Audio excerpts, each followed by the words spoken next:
மகாவதார் பாபாஜி அறக்கட்டளைக்கு என்னுடைய சிரம் தாழ்ந்த வணக்கங்களையும் நன்றியையும் தெரிவித்துக் கொள்கிறேன். நமது குரு பத்ரிஜி அவர்களுக்கு கோடான கோடி நமஸ்காரம், பிரபஞ்சத்திற்கு கோடான கோடி நமஸ்காரம். அவர்களை வணங்கி இந்த உரையை ஆரம்பிக்கிறேன். ஆன்மீக சேவை அழியாத சேவை என்று நமது குருஜி சொல்லியிருக்கார். எப்படி என்பதை இங்கு அவர் புத்தகத்தில் விளக்கியுள்ளதை கூறுகிறேன். ஆன்மீக சேவை என்பது அதிலேயே தெரிஞ்சிடலாம். நீங்க ஆன்மாவுடைய விஷயம், அது ஆன்மாவுடைய விருப்பம், அது அதனாலதான் அது என்றும் அழியாத நிரந்தரமானது என்று நமது குரு சொல்கிறார். சேவைகள் எத்தனையோ இருக்குது. ஆனா அதுல இந்த ஆன்மீக சேவை என்பது உண்மையிலேயே பிரமிட் ஆன்மீக மன்ற ஆசான்கள், பிரமிட் ஞானிகள் அனைவரும் போற்றும் கூடிய ஒரு விஷயம். இவர்கள் அனைவரும் பூர்வ ஜென்மத்தில் சேவை மனப்பான்மையில் இருந்திருக்கிறார்கள். அதனால்தான் இந்த ஜென்மத்தில் இந்த சேவை விஷயத்தில் அவர்கள் ஈடுபாடு காட்டி சேவை சக்கரவர்த்திகளாக இருக்கின்றார்கள். இதைத்தான் இங்கு கூற விரும்புகிறேன். அவர்கள் அனைவரும் அந்த துறையில் நுழைந்த உடனேயே நீங்கள் கற்றுக்கொண்டீர்கள், உடனே மற்றவர்களுக்கு சேவை செய்யுங்கள், கற்றுக் கொடுங்கள் என்று சீனியர் மாஸ்டர்கள் அவர்களை ஊக்குவித்து அவர்களை ஈடுபடுத்துகிறார்கள். அவர்களும் சந்தோஷமாக செய்து இந்த பிரச்சாரம் பெரிய அளவில் விரிவடைந்து வருகின்றது. கொரோனா பீரியடில் ஆரம்பித்த இந்த விரிவு இன்று வரை மிக மிக பறந்து விரிந்து கொண்டிருக்கிறது. ஏனென்றால் இதில் பிரதிபலன் பாராத சேவை, இது சுயநலப்பற்ற சேவை, வாழ்க்கைக்கு மிகவும் இன்றியமையாத சேவை. அதனால் தான் இது இவ்வளவு விரிவடைய வந்திருக்கிறது. ஆன்மீக சேவை, சேவை என்றால் என்ன? முதலில் அதை பார்ப்போம். சேவை என்பதும் நம்ம வேலை செய்யறது, நம்ம குடும்ப தர்மம், வியாபாரத்தோட நம்ம அதை மிக்ஸ் பண்ணி குழப்பம் அடைகிறோம். அது தேவையில்லை. தேவை என்பது பிரதிபலன் பாராதது, பணத்தை வாங்கி கொண்டு பிறருக்கு செய்வது அல்ல. பிறருக்கு செய்வதுதான் சேவை. பணத்தை வாங்காமல் செய்ய வேண்டும், எந்த பிரதிபலனையும் எதிர்பாராமல் செய்ய வேண்டும், அதுதான் சேவை. பத்ரிஜி சொல்றாரு, இதை நான் சின்ன வயசுலயே தெளிவாக உணர்ந்துள்ளேன். எப்படின்னா, எங்க அப்பா கார்பரேஷன் ஆபீஸ்ல வேலை செஞ்சிருந்தாரு. நான் கவர்மெண்ட் சர்வீஸ் செய்யறேன்ப்பா, கவர்மெண்ட் சர்வீஸ் செய்யறேன் அப்படின்னு. அது என்னப்பா சர்வீஸ்? நீங்க பணம் வாங்கிங்கன்னு தானப்பா வேலை செய்யறீங்க, உங்களுக்கு அதுக்கு உரிய சம்பளம் கொடுக்குறாங்க, அது எப்படி சர்வீஸ் ஆகும்னு இவர் அப்பயே கேட்டாராம். அதெல்லாம் இல்லப்பா, இது சர்வீஸ் தான் சொல்லுவாங்க, நாங்க அப்படிதான் சொல்லுவோம் அப்படின்னு அவங்க அப்பா கொஞ்சம் அடாவடியா சொல்லுவாராம். இவருக்கு அதுல இன்றைய வரைக்கும் எனக்கு அது விளங்கவே இல்லை. பணத்தை வாங்கி கொண்டு செய்வது எப்படி சர்வீஸ் ஆகும்? தன்னலம் கூடாது. தன் வீட்டுல இருக்கவங்களுக்கு செய்யறது, தான் அப்பா அம்மாவுக்கு, தன் பிள்ளைங்களுக்கு, தன் பொண்டாட்டிக்கு புருஷன் செய்யறது, புருஷனுக்கு பொண்டாட்டி செய்யறது, இதெல்லாம் குடும்ப தர்மத்தை சேர்ந்தது. இது சேவைன்னு சொல்றாங்க. அது எப்படி? புருஷனுக்கு சேவை செய்யறவதான் நல்ல பத்தினி அப்படின்லாம் சொல்றாங்க. அது இன்னும் சேவை? அவங்களுடைய வேலையை அவங்க செய்யறாங்க, அவருக்கு அவங்க செய்யணும், அவங்களுக்கு அவர் செய்யணும். 2 பேரும் சேர்ந்து இல்லற வாழ்க்கை வாழ்ந்து குடும்பத்தை நடத்தி குழந்தைகள் பெற்று அவர்களை வளர்ப்பதுதான் குடும்ப தர்மம். இதில் சேவை எங்கே இருந்து வருகிறது என்று பத்ரிஜி கேட்கிறார். சரிதானே? புருஷன் அவர் வேலையை செய்யறாரு இல்லறத்துல, பொண்டாட்டி அவங்க வேலையை செய்யறாங்க இல்லறத்துல. அவங்க பெத்த குழந்தைங்க அவங்க வேலையை, அதாவது படிக்கிறது, அப்பா அம்மா சொல்றபடி நடக்கிறது, வளர்ந்து கொண்டே பெரியவனாகி வேலைக்கு போய் சம்பாதிச்சு பெற்றவங்களை காப்பாத்துறது, இது அவங்க தர்மம். சின்ன வயசுல பெற்றவங்க இவங்களை காப்பாத்தினா, பெரிய வயசுல இவங்க பெற்றோரை காப்பாற்றுவது இவங்கள் தர்மம். இதில் சேவை எங்கே இருந்து வருகிறது? இது மகா தவறாச்சே அப்படின்றார் பத்ரிஜி. அவங்க சேவைன்னு சொல்லும் போதுதான் தலையில அடிச்சுக்கலாமான்னு இருக்குதுன்றாரு. அந்த அளவுக்கு அவருக்கு கோபமே வருது. என்ன மாதிரி கோபம் தெரியுமா? அது பிறர் நலத்துக்காக பாடுபடுற, அவங்களுக்காக நல்லது செய்யணும்ன்ற தீராத ஏக்கத்தால வர்ற கோபம் அதுன்னு அவர் அதுக்கு விளக்கம் கூட கொடுக்குறாரு. மத்தவங்க எல்லாம் சொல்லுவாங்க, பத்ரிஜிக்கு எவ்வளவு கோபம் வருது தெரியுமா துர்வாசர் மாதிரி அப்படின்ட்டு. ஆமாங்க, ஒரு சரியான அளவுல அந்த ஏக்கம் தீராத போது அது கோபமாகத்தான் வெளிப்பாடாகும். ஏன்னா நம்மளால அதை செய்ய முடியலையென்ற ஏக்கம், அதுதான் அங்கு அப்படி வருகிறது என்று சொல்கிறார். அவர் சொல்வதும் தவறே இல்லை. குரு சேவை என்றும் இதுல ஒண்ணு சொல்றாங்க. குரு எங்க சேவை செய்யறார்? குரு அவர் வேலையை செய்யறமா, நமக்கு கற்றுக் கொடுக்கிற பணியை செய்யறார். அதுல சேவை எங்க இருந்து வருகிறது? நாம கத்துக்கணும். அவருக்கு நம்மளுடைய காணிக்கை கொடுத்தா அது வியாபாரம் ஆயிடும். நம்மளால முடிஞ்சதை நம்ம அன்பை வெளிப்படுத்தணும். அவருக்கு ஏதோ சாப்பிட கொடுக்கறது, ஏதோ நம்மளால முடிஞ்ச பழம், காய்கறி அப்படின்லாம் கொடுப்பாங்க ஸ்டூடெண்ட்ஸுக்கு. அது ஒரு அவங்களுடைய அன்பை வெளிப்பாடுபடுத்த ஒழிய அது காணிக்கை வகையில சேராது. பணம் மற்ற பிரதிபலன்களை எதிர்பார்த்து செய்பவர் குரு அல்ல. எந்த குருவும் அதை செய்ய மாட்டார்கள். அதை தெரிந்து கொண்டால் சேவை எங்கிருந்து வரும் என்று அதுக்கு விளக்கம் கொடுக்கிறார். இன்னும் அதுக்கு மேல விருந்தினர் சேவையை இன்னும் ஒரு சேவையை சொல்றார் பத்ரிஜி. அது என்னன்னா, விருந்தினங்க நடுராத்திரில வராங்கன்னு வச்சுக்கோங்க. அவங்களுக்கு தங்க இடம் கொடுத்து, அந்த வேளையில நம்மளால முடிஞ்சதை அவங்களுக்கு கொடுத்து சாப்பிட கொடுத்து, அவங்களுக்கு ஒரு படுக்க வசதி எல்லாம் பண்ணி கொடுத்து, அவங்கள இருக்க வச்சு காலையில கிளம்பும் வரைக்கும் அவங்களுக்கு உபசரிச்சு அனுப்புறதுதான் ஒரு விருந்தினர்கள் பண்ப மதிக்கிற நம்ம பண்பு. அதோட சரி. அவங்க நமக்கு ஏதாவது கொடுப்பாங்க, நாம எதிர்பார்த்து செய்யல. அவங்க நாம ஏதாவது கொடுக்கணும்னு எதிர்பார்த்து நம்ம உதவியை கேட்கல. அவ்வளவுதான். அவங்க வந்தாங்க, தங்க இடம் கொடுத்தோம், தங்குனாங்க, காலையில கிளம்பிட்டாங்க. அதுல எங்கிருந்து சேவை வருது? வருது எப்படின்னா, இந்த மாதிரி நம்ம தங்க இடம் கொடுக்குறோம் இல்லையா, அந்த மனசுக்கு தான் சேவை மனசு இருந்தாதான் அதை செய்ய முடியும். அத மாதிரி காந்திஜி, தெரசா இவங்க எல்லாம் எப்படி தெரியுமா சேவையை செஞ்சாங்க? அவங்க சேவை சக்கரவர்த்திங்கன்ற பத்ரிஜி. எப்படின்னா, காந்திஜி நாட்டுக்காக தன்னுடைய எல்லா வித சுக துக்கங்களையும் விட்டு விட்டு அவர் நாட்டுக்காக தன்னுடைய வாழ்க்கையை அர்ப்பணிச்சார். அது மகத்தான சேவை இல்லவா? அவன் எத்தனை பேரை சேர்த்து வச்சு சத்தியாகிரகம்லாம் நடத்தி வெள்ளையனை வெளியேறு என்ற அந்த சுதந்திர போராட்டத்தை ஆரம்பித்து அதை வெற்றிகரமாக முடித்து வைத்து நமக்கு சுதந்திர விடுதலையும் வாங்கி தந்தார். அது எவ்வளவு மகத்தான சேவை தெரியுமா? மானிட சேவை, இதெல்லாம் சரீர சேவை. அது ஆன்மீக சேவையில் சேராது. அதையே அவர் மேலுலகம் போன பிறகு அங்கு உணர்ந்தாராம். அது உணர்ந்துட்டு அவர் நாம ஏன் இந்த மாதிரி இதுல சேர்ந்தோம், ஆன்மீக சேவையில சேரணும், நம்ம இது கொஞ்சம் தவறு செஞ்சிட்டோமே, இதை கத்துக்கணும், இதை திருத்தி மறுபடியும் வாழறதுக்காக பூமியில ஒரு பிறவி எடுத்திருக்கிறார் காந்திஜி. இந்தியாவிலேயே ஒரு இடத்துல அவர் பிறந்து வளர்ந்து வாழ்ந்து வருகிறார். அது தனக்கு தெரியும் என்கிறார் பத்ரிஜி. அந்த வாழ்க்கையை வாழ்ந்து ஜனங்களுக்கு இப்போ ஆன்மீக சேவை செய்து தன்னுடைய வாழ்க்கையை அருமையாக முடித்துக் கொள்ள வேண்டும், நிறைவு செய்ய வேண்டும் என்று வந்திருக்கிறார். அதே போலத்தான் அன்னை தெரசாவும் அப்படித்தான். அவங்களும் செஞ்சது சரீர சேவை. எல்லாராலையும் தூக்கி வீசப்பட்டவங்களை அவங்க எடுத்து அவங்களுக்கு நல்லபடியா உணவு, உடை, ஆரோக்கியத்தை மீட்கிறதுக்கு மருத்துவ வசதி, அதுக்கு மேல அவங்க நல்லா ஆயிட்டாங்கன்னா அவங்களுக்கு வாழறதுக்கு வேண்டிய படிப்பு, வேலை எல்லாம் செஞ்சு கொடுத்திருக்கிறாங்க. அதெல்லாம் சரீர சேவையை சேர்ந்தது, ஆன்மீக சேவை ஆகாது. ஆன்மீக சேவை என்பது ஆன்மாவுக்குரிய சேவை. நாம் அதை ஒழுங்காக உணர்ந்து கொண்டு அதை பரிபாலனை பண்ணணும். நாம எந்த இடத்துலயும் அதைத்தான் முதல்ல, அது நிரந்தரமான சேவை. இந்த சரீர சேவை எல்லாம் நிரந்தரமற்ற சேவைகள். நிரந்தரமானதில் நிரந்தரமற்றது கலந்திருக்குமே ஒழிய நிரந்தரமற்றதில் நிரந்தரமானது இருக்காது என்று அடித்து சொல்கிறார் நமது பத்ரிஜி. ஆகக்கூடி இந்த ஆன்மீக சேவையின் அழிவற்ற தன்மையை புரிந்து கொண்டு வாழ்ந்தவர் ஸ்ரீ பகவான் கிருஷ்ணர் அவர்கள் என்று அவரை சிலாகிச்சு சொல்கிறார். எப்படி என்றார், கிருஷ்ணர் அர்ஜுனனுக்கு போர்க்களத்துல பகவத்கீதையை உபசரிச்சு அவன் வாழ்க்கைய அவன் உன் விருப்பம் போல செஞ்சுக்கோ அப்படின்ட்டு விட்டுறாரு. அவர் அவ்வளவுதான், அவர் சேவையை அவர் செஞ்சுட்டார். பகவத்கீதையை உபதேசிக்கிறதுன்றது அதுக்கு மேல அவர் எதையும் எதிர்பார்க்கல. அதுதான் கிருஷ்ணர்.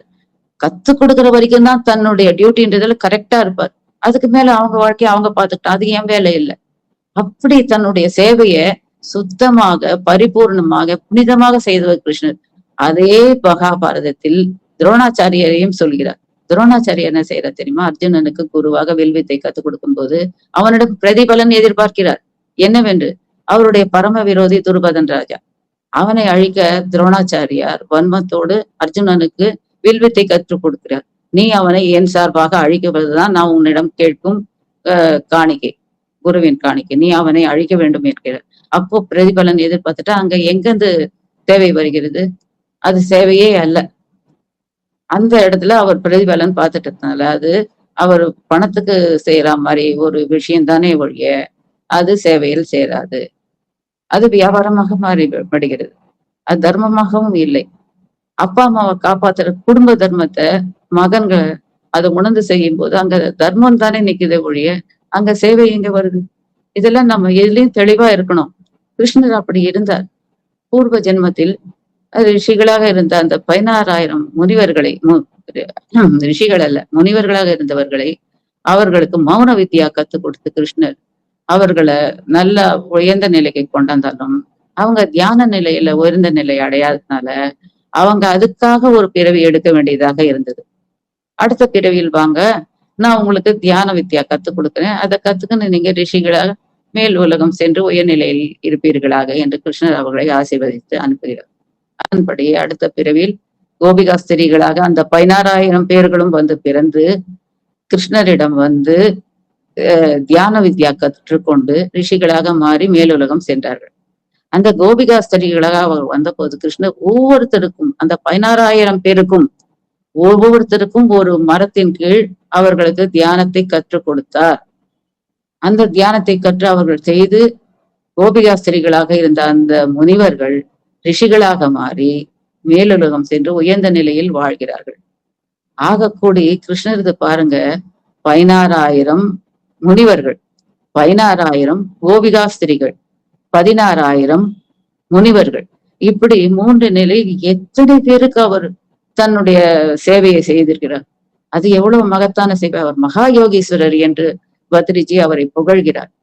அவர் பிரதிபலனை எதிர்பார்க்க, அதை பண்ணி விட்டுட்டோன்னா அந்த வேலை அதோட சரி, நீ உன் வாழ்க்கை நீ வாழ்ந்துக்கோ, அதுல எல்லாம் கண்டிஷன் போட்டோ குறுக்கீடு செஞ்சோ நம்ம வேலையை நம்ம கொச்சப்படுத்திக்க கூடாது என்பதில் கிருஷ்ணர் தீர்மானமாக இருந்தவர். அதனாலதான் அவர் இன்னைக்கும் கோவில்ல அவரை போற்றுறாங்க. இயேசுநாதரும் அப்படித்தான் பிரதிபலன் பார்க்காம ஆன்மீக சேவை செய்தவர்கள் இவர்கள் எல்லாம்.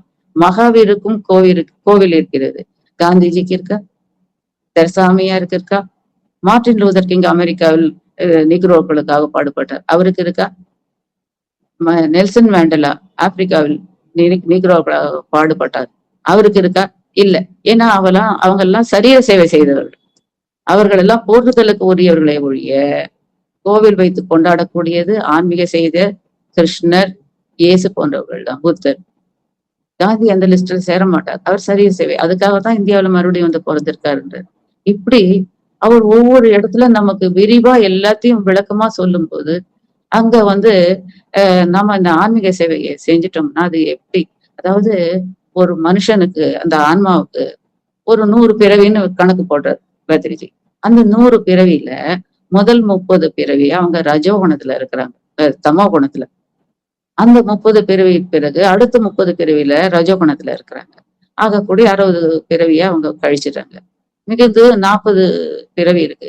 அந்த 40 பிறவியில வரும்போது அவர்களுக்குள்ள அந்த சாத்வீக குணம் தலையெடுக்கும் பொழுதுதான் சேவை மனப்பான்மை அவர்களுக்குள் வருகிறது என்று சொல்கிறார்.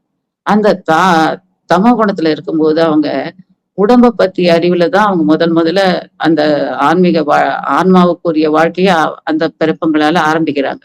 அதுல அவங்க தன் சுகம், தன் வீடு, தன் குடும்பம், தனக்குரிய உணவு, தன்னுடைய சுகபோகங்கள், இதைத்தான் தன்னை வைத்துத்தான், தன் உடலை வைத்துத்தான் அவர்கள் வாழ்க்கையை நினைப்பார்கள், வாழ்வார்கள்.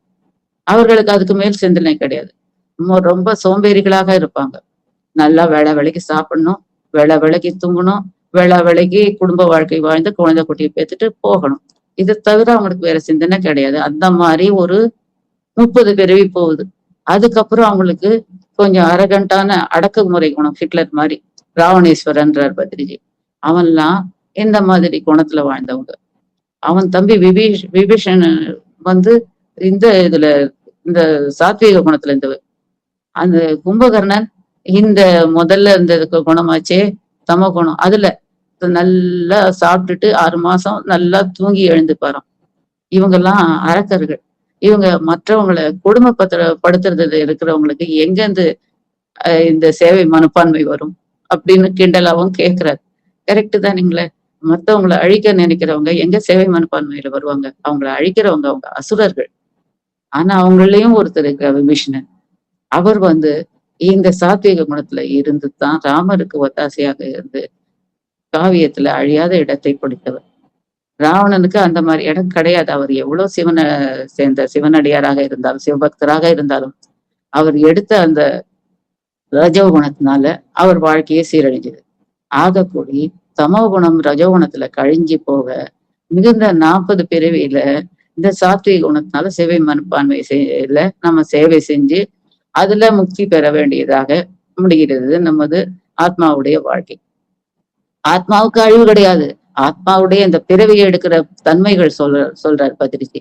இப்ப அதுல போனோம்னா நம்ம எப்படி அந்த வாழ்க்கைய வாழறோம்னா, நம்ம வீட்டிலேயே தான் இருப்போமா முக்காவாசி.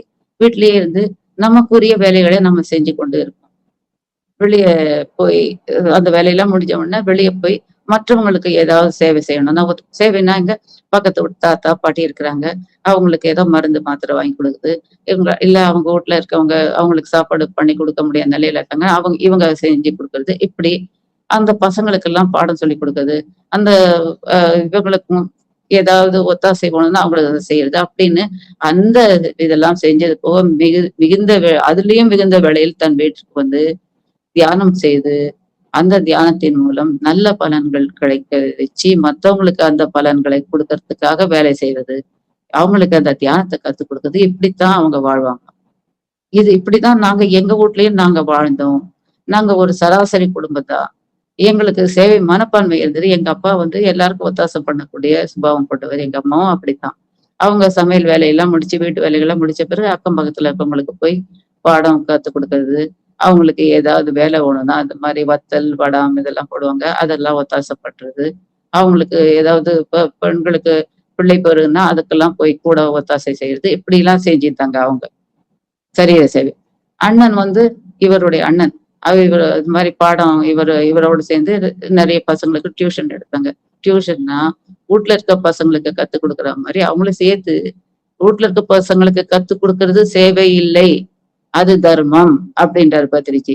மத்த பசங்களை சேர்த்து சொல்லி கொடுக்கறது சேவை. ஆனா அதுல காசு வாங்கிட்டா அது டியூஷன் வியாபாரமா போயிடுது. எல்லாம் மயிரிழையில எவ்வளவு அழகா விரிச்சு விரிச்சு நமக்கு காமிக்கிறா இருப்பாங்க. எல்லாம் செய்றீங்க.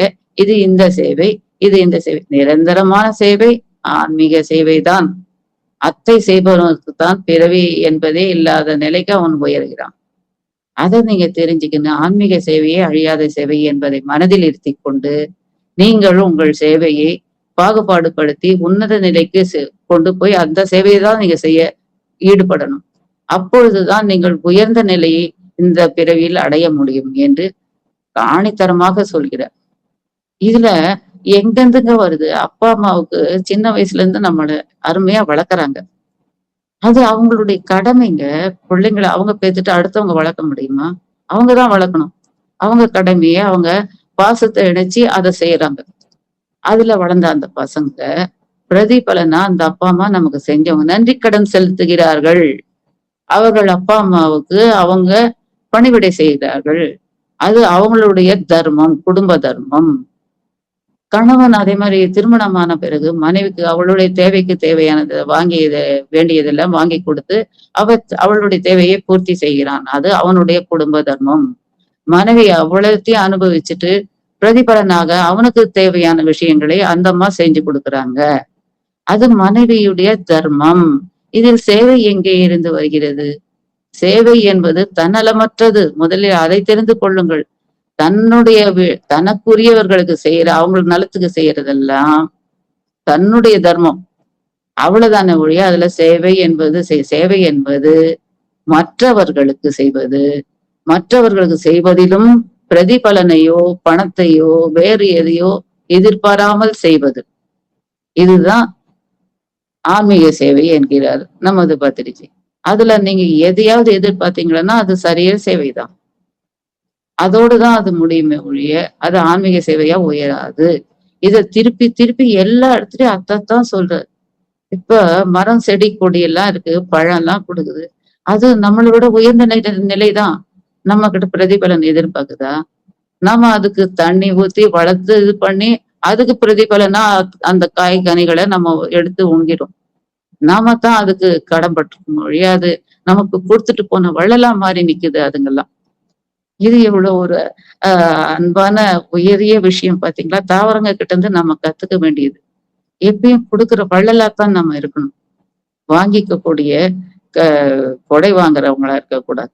கொடையாளர்களாக நாம மாற வேண்டும் எல்லா விதத்திலும். அப்பொழுதுதான் நமக்குரிய அந்த ஆன்மீக சேவை என்பது கிடைக்குது. அது அரிதா கிடைச்சது. அதை நம்ம விடவே கூடாது எந்த காலத்திலயும்.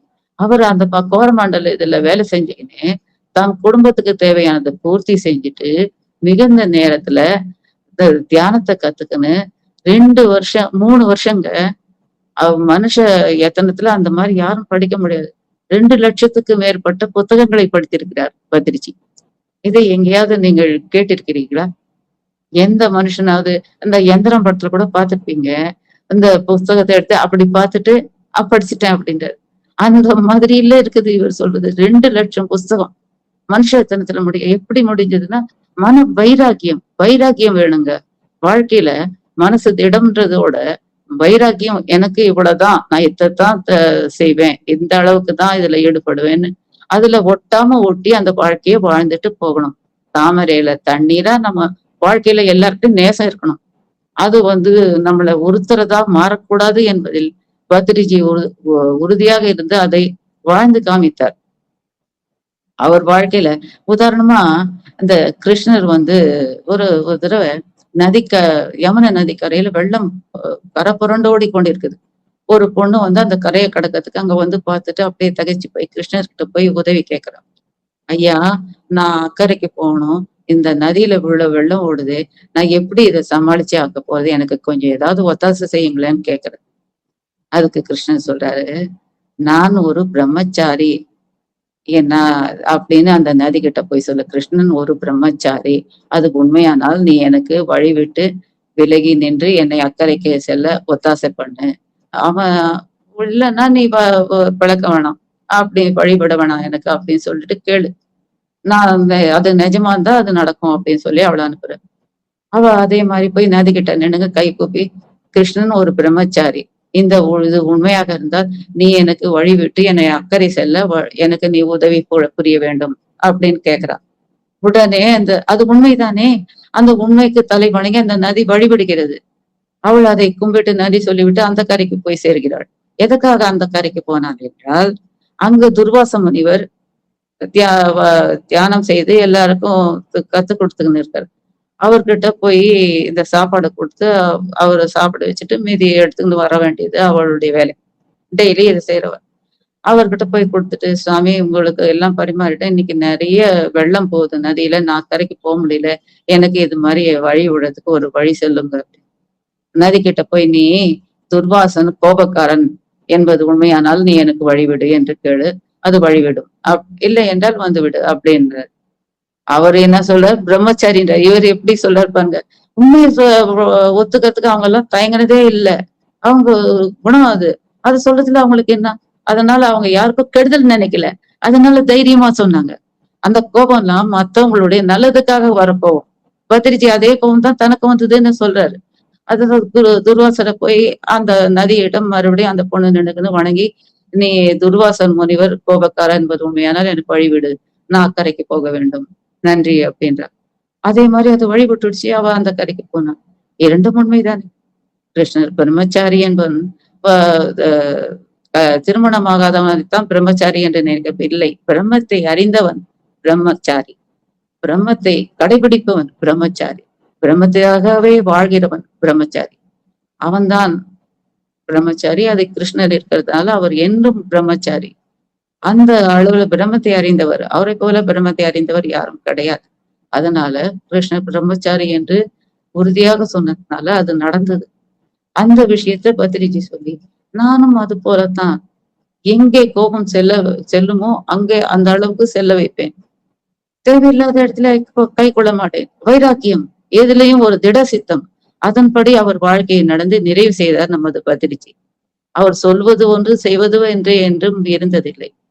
அவருக்கு தெரிந்தது என்ன என்று கேட்டால் தியானம் என்று குழந்தையை போல் சொல்லுவார். அவருக்கு எனக்கு வேற எதுவும் தெரியும், ஒரு நோய் தீர்க்கறதுக்கு ஏதாவது ஒரு வழி சொல்லுங்களேன், எனக்கு தெரிந்தது தியானம் தான். எப்படி தியானம் செய்தும் நோய்கள் போகும்? எப்படி என்றால், தியானம் செய்வதன் மூலமாக அந்த காஸ்மிக் ரேஸ் நம்ம உடலுக்குள் போய் உடலில் இருக்கும் அடைப்புகளை எல்லாம் சீர் செய்யுது. அப்ப நோய் நீங்குது அப்படின்றாங்க. இன்னொரு பக்கம் அது நம்ம அந்த தியானம் செய்வது மூலம் உடம்புல இருக்கிற அந்த கர்மாவெல்லாம் நீங்கும் போது நோய்கள் தானா நீங்குது, அதுவும் சொல்லலாம். இரண்டும் நடக்கிறது அப்படின் போது அந்த நோய்கள் எதுக்கு வருகின்றன மனுஷனுக்கு, அத சொல்றார் பத்ரிஜி.